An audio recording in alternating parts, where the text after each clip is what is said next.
আমি শুনেছি সেদিন তুমি সাগরের ঢেউয়ে চেপে নীল জল দিগন্ত ছুঁয়ে এসেছ।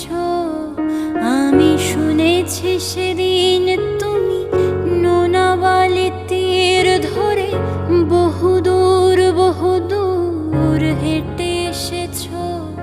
আমি কখনো যাইনি জলে, কখনো ভাসিনি নীলে, কখনো রাখিনি চোখ ডানা মেলা গান ছিলে।